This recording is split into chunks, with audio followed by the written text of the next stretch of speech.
So hello guys, आज के video दोबारा से आपका स्वागत है। आज हम दोबारा से अपना कंटिन्यू करने वाले हैं कोर्स पाइथन प्रोग्रामिंग का लेक्चर नंबर 3।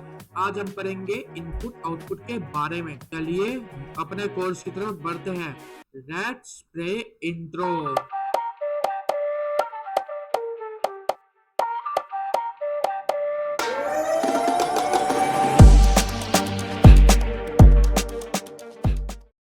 हम आ चुके हैं गाइस अपनी स्क्रीन पे। अब पढ़ते हैं इनपुट आउटपुट के बारे में। सबसे पहले गाइस मैं आपको डायरेक्ट ही करके बता रहा हूँ, एक मिनट बता रहा हूँ। ये हो गया। अब देखो गाइस, पाइथन में दो तरह के फंक्शन होते हैं। एक होता है इनपुट, जो आप यूजर से कोई भी चीज इनपुट लेने के लिए, माने इनपुट यूजर से कुछ भी इनपुट यूजर डालेगा, उसको लेने के लिए आप इनपुट यूज करते हो। और कोई भी चीज प्रिंट करवाने के लिए आप यूज करते हो प्रिंट। इनपुट के लिए इनपुट, प्रिंट माने प्रिंट आप तब यूज करते हो कि आपको कोई भी चीज टर्मिनल या आपके आउटपुट स्क्रीन पे देखनी हो तब। पहले मैं आपको एक बार इनपुट का एक बार सीन बता देता हूँ। ए इक्वल, मैंने ए डाला, ए लिखा, ए इक्वल इनपुट। फिर मैंने लिखा इसमें एंटर योर्स नेम। ठीक है गाइस। फिर मैंने यहाँ पे क्या कर दिया, प्रिंट ए। मैंने दोनों चीजें इसमें यूज करके आपको बता दिया। अब देखो गाइस, इसमें इनपुट का भी एक छोटा सा, क्या कहूंगा मैं, इनपुट एक छोटी सी चीज है जिसमें कुछ नहीं है। एक इनपुट नाम का फंक्शन है, बस इनपुट यूजर डालेगा बस, और कुछ नहीं है इसके अंदर। लेकिन इनपुट मैंने यहाँ पे डिफाइन करा कि मैं इंट में इनपुट ले रहा हूँ, फ्लोट में ले रहा हूँ, स्ट्रिंग में ले रहा हूँ, नहीं। लेकिन हमें इंट, फ्लोट ये सब डिफाइन करने पड़ेंगे, लेकिन स्ट्रिंग नहीं। पता है क्यों? क्योंकि पाइथन का जो डिफॉल्ट इनपुट फंक्शन का जो डिफॉल्ट डाटा टाइप है वो स्ट्रिंग ही है। स्ट्रिंग भैया ने कहा इनपुट को कि मुझे अपने पास पहले ही रख लो, मुझे नहीं आना बाद में तुम्हारे ऊपर। तो हम इसमें टाइप कास्टिंग, टाइप कन्वर्जन करके इसको, स्ट्रिंग को हम इंट या फ्लोट में कन्वर्ट करेंगे। अभी तो इसकी डिफॉल्ट वैल्यू स्ट्रिंग है। ठीक है गाइस, अभी मैं आपको एक बार ये भी दिखा देता हूँ, प्रिंट टाइप ए। अब देखना गाइस, इसको मैंने ना यहाँ पे इन डिफाइन करा ना फ्लोट। अब इसको रन करते हैं। अब स्ट्रिंग भैया ने जो इसको कहा, देखते हैं ये करता है या नहीं। इसको डिफॉल्ट अपना ही बना लिया, इस इनपुट ने अपना स्ट्रिंग को बना लिया डिफॉल्ट। अब देखते हैं इन आंसर क्या आता है। देखते हैं, हम देखते हैं। देखो गाइस, इसका आउटपुट मैंने इसमें आउटपुट आ रहा है, देखते हैं। वो थोड़ा गाइस लोड होने में थोड़ा ये टाइम ले रहा है। हाँ, लोडिंग की थोड़ी बहुत दिक्कत है, ये थोड़ा बहुत टाइम ले रहा है लोड होने में। उसको वो थोड़ा बहुत तो गाइस टाइम लेता ही है। इनपुट हम यहाँ पे यूज करते हैं इनपुट लेने के लिए। मैं इनपुट का बता देता हूँ आपको। Use to take input from user. अब आता है ए, print the input, print the type of input. अब देखते हैं ये रन हो रहा है। रन हो गया, रन हो गया। ये क्या हुआ, ये क्या हुआ? रन हो रहा है। एंटर योर नेम, मेरा नाम क्या है? मैं लिखूंगा कोड एथलेटिक्स। आपने सब्सक्राइब नहीं करा? रुको, मैं यहाँ पे लिखता हूँ सब्सक्राइब टू कोड एथलेटिक्स। कर देना गाइस यहाँ से। ये देखो, सब्सक्राइब टू कोड एथलेटिक। अब तो इस कंपाइलर ने भी कह दिया अब तो कर दो। और क्लास क्या है इसकी? स्ट्रिंग है। मैंने बताया इसकी डिफॉल्ट क्या होती है, स्ट्रिंग। अब इसी को मैं इन इन रुको एक मिनट गाइस, इसको पहले पूरा दे दूं मैं एक बार। अब इसी के इसको पूरे को अंदर को मुझे खाली आगे लगा देना है, इसके ऊपर टाइप कन्वर्ट कर देना इंट एंटर योर्स एज। और यहाँ पे ए को प्रिंट करवाऊंगा। तो अब रन करूंगा, अब क्या आएगा? Enter your age. अभी मैं यहाँ पे क्या आएगा देखो गाइस, यहाँ पे आया एंटर योर एज। मैंने लिख दिया यहाँ पे कितने लिखूं, 17 इंट। अब समझे गाइस, इसमें ये लफड़ा चलता है। इसका तो समझ गया आप बेसिक। अब बढ़ते हैं थोड़ा और इसके बारे में डीप पढ़ते हैं। अब मैं आपको बताऊंगा इसी के अंदर दो तरह के एक और ऑपरेटर होते हैं, जिसका नाम है एंड और सेपरेट। इसको सेपरेट और एंड नाम के दो फंक्शन होते हैं। अब उनका यूज बता दो। अगर आपको यहाँ पे क्लिक हो, अगर आपको कोई भी चीज प्रिंट करनी है और उसको सेपरेट करना है, माने उसको, जैसे मैंने लिखा एप्पल, ये क्या आ गया पता नहीं, ये क्या आ रहा है, comma banana cherry separate, backslash n separate में मैं डाल देता हूँ यहाँ पे माइनस। अब देखो गाइस, अगर मैंने यहाँ सेपरेट जो लिखा है, अगर मैं इसको क्लोज कंट्रोल एक्स कर दूं, अब रन करूंगा, ये देखना गाइस, अब रन हो जा। ये देखो आगे नॉर्मल आ गया ये तो। अब मुझे चाहता हूँ यहाँ पे ना सेपरेट हो जाए सब कुछ। ये देखो सेपरेट का मैंने साइन लगाया, माइनस का साइन लगाया, अब देखो हो गया। देखो सबके बीच में आ गया ना माइनस का साइन, ये होता है सेपरेट का काम। अगर मैंने यहाँ पे लिख दिया बैक स्लैश एन, जो वो यही दे रहा था मुझे, यही दे रहा था अपने आप से, बैक स्लैश एन दे दिया, तो अब हो जाएगा ये ऐसे, simple easy and that.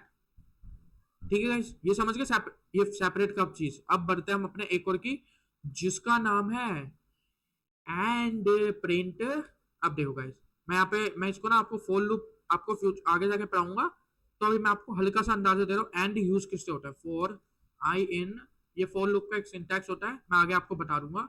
1 to 10 print I coma and, हम यहाँ पे यूज करते हैं इक्वल टू, इसका नाम गाइस मैंने स्पेस डाला। अब देखो, अब रन करूंगा गाइस मैं इसको, तो देखो देखो, हमको आप देखो, देखो स्पेस आ गया ना। और अगर गाइस अगर मैं इसके बीच में स्पेस ना डालूं, तो देखो क्या आता है, ये एकदम माने एकदम लाइन में आ जाएगा स्ट्रेट। आगे गाइस ये स्ट्रेट लाइन में, तो गाइस समझ गए ना ये चीज। अब बढ़ते हैं हम अपने आगे। यहाँ तक हो गया गाइस, यहाँ पे मैंने आपको एंड का फंक्शन बता दिया और एक वो बता दिया सेपरेट। अब इस पे आते हैं, इसमें भी सेम ही चीज है लिखी हुई यहाँ तक। इसमें इसने टाइप कास्ट मैंने बता दिया था आपको कैसे हुआ था, टाइप कन्वर्जन, ये सारे भी बता दिए थे मैंने आपको। और उसके बाद ये भी बता, अच्छा हाँ एक चीज आ गई थी एफ स्ट्रिंग। एफ स्ट्रिंग का गाइस मैं आपको एग्जांपल देता हूँ। अब देखो गाइस मैं प्रिंट करवा रहा हूँ, इसके अंदर कुछ भी, जैसे मैंने लिखा हेलो वर्ल्ड, लिख दिया। अब मैंने ए इक्वल इनपुट ले लिया, एंटर योर नेम। अब देखो गाइस एक तरीका होता है कोमा ए करके, जिससे आप डायरेक्ट अपना नाम यहाँ पे प्रिंट करवा सकते हो। मैंने जैसे लिख दिया कोड एथलेटिक्स, मैंने ये लिखा हेलो कोड एथलेटिक्स, इसने भी कह दिया। अब भी आप भी कमेंट में लिख दो हेलो कोड एथलेटिक्स। अब देखो गाइस एक और तरीका होता है इसमें प्रिंट करवाने का, सिंपल इज दैट, एफ लिखो यहाँ पे, फिर इसके ये देखो इसने, अब देखो, अब गाइस यहाँ पे मैं यूज करता हूँ, इसके अंदर यूज लिख दिया मैंने ए। ए को मैंने यहाँ पे एफ स्ट्रिंग की मदद से, मैंने स्ट्रिंग के अंदर ही ए को कॉल करके बुला रही है यहाँ पे। मैंने कहा स्ट्रिंग भैया तुम बाहर मत जाओ स्ट्रिंग के, आप स्ट्रिंग के अंदर ही आ जाओ, मैं आपको बुलाता हूँ अभी के अभी, आओ अंदर ही। तो मैं यहाँ पे लिखता हूँ, मैंने यहाँ पे फिर से लिख दिया code athletics, hello code athletics. देखा दोनों का वर्क सेम है, बस बस इसमें आप एफ स्ट्रिंग यूज करके आप इसी के अंदर बुला रहे हो, और दूसरे में आप इसके बाहर बुला रहे हो। लाइक मैं एक ये वो भी लिख देता हूँ ए हेलो, ये समझ गए गाइस कैसे ये वर्क कर रहा है, समझ गए गाइस। ओके समझ गए ना। अब बस दोनों काम हो गया। अब आप अब यहाँ तक हो गया हमारा। ये गाइस कुछ छोटे हैं बैक स्लैश एन, मैंने आपको यहाँ पे करके दिखाया था। Next new backslash n, sorry guys आपको बताना भूल गया, बैक स्लैश एन यूज होता है न्यू लाइन के लिए, बैक स्लैश टी यूज होता है टैब स्पेस के लिए, डबल बैक स्लैश यूज होता है कि अगर आपको अपनी स्ट्रिंग के अंदर कोई बैक स्लैश लाना हो उसके लिए, सिंगल बैक स्लैश और दो डबल कोड यूज होता है अपनी स्ट्रिंग के अंदर डबल कोड लाने के लिए, और बैक स्लैश और कॉमा फिर से सिंगल कोट वो यूज होता है अपने स्ट्रिंग के अंदर ही सिंगल कोट बनाने के लिए। जैसे गाइस मैं आपको दिखा देता हूँ, आप थोड़ा बहुत कंफ्यूज हो गए ना, कंफ्यूज हुए, हाँ, तो मैं आपको लाइव डेमो करके दिखाऊंगा ना, चिंता किस बात की, जब यहाँ बैठा हूँ मैं आपके लिए। भाई ये क्या हो रहा है, ये क्या हो रहा है, हट हट, मुझे ये नहीं चाहिए। अब देखो सिंपल इज दैट, चलते हैं अपनी स्ट्रिंग के अंदर, प्रिंट हेलो वर्ल्ड। मैं आपको सब कुछ करके दिखा देता हूँ एक बार, ताकि आपको थोड़ा बहुत क्लियर हो जाए। वर्ल्ड की स्पेलिंग मैंने गलत लिख दी, वर्ल्ड हाँ यही होती है ना, हाँ। अब देखो गाइस इसी को मुझे कॉपी कर, इसको आपको ना 5 चीजें, पांचों की पांचों एक एक चीज अच्छे से बताऊंगा। Enter we enter we enter we enter we, समझ गए। अब देखो गाइस एक होता है बैक स्लैश एन, फिर होता है बैक स्लैश टी, गलत बैक स्लैश टी, फिर ये सब तो गाइस अभी करने नहीं हमें। बैक स्लैश, अभी हम किस पे, अब बैक स्लैश डुअल कोट्स, अब आता है बैक स्लैश सिंगल कोट, फिर उसका नीचे गाइस लास्ट चीज बची, क्या थी मैं भूल गया, देखने देना एक मिनट गाइस, क्या था अगला, था हमारा guys double back slash, double back slash. अब इन सबको रन करते हैं और इसका आउटपुट हम देखते हैं आखिर हो क्या रहा है। ये देखो गाइस कैसा आया, नेक्स्ट लाइन में हेलो वर्ल्ड, एक टैब स्पेस के साथ हेलो वर्ल्ड, फिर डुअल कोड आ गया, फिर सिंगल कोड आ गया स्ट्रिंग के अंदर, फिर एक बैक स्लैश का साइन आ गया। ये होता है आप, क्योंकि यहाँ पे डायरेक्ट अगर बैक स्लैश नहीं, एरर आ जाएगा, एरर नहीं आएगा, बैक स्लैश तो आ जाएगा, लेकिन आपको मैं बताता हूँ अगर आपने यहाँ पे ये लिखा देखो, अभी एरर आ गया ना, इसके लिए हम ये यूज करते हैं ताकि हमारे लिए एरर ना आए, समझ गए। ये भी बता दिया मैंने, ये भी बता दिया। अब इसका लास्ट है ये छोटा सा क्विक रिवीजन, फिर हमारा आज का लेक्चर खत्म। Input, take user input, sprint shows output on screen, use typecasting to convert input to int, float, और string को हम कन्वर्ट करते हैं टाइपकास्टिंग की मदद से int में, float में, etcetera. Use escape for character for formatting output, escape character in out ये है, और इसकी मदद से हम करते हैं। तो गाइस आज हमने सीखा इनपुट आउटपुट के बारे में अच्छे से। तो गाइस ये थी आज की वीडियो।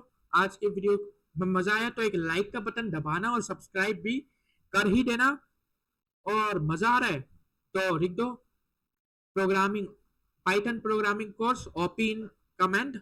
मैं मिलूंगा आपको नेक्स्ट वीडियो में किसी नए लेक्चर के साथ। तब तक के लिए stay awesome and bye bye.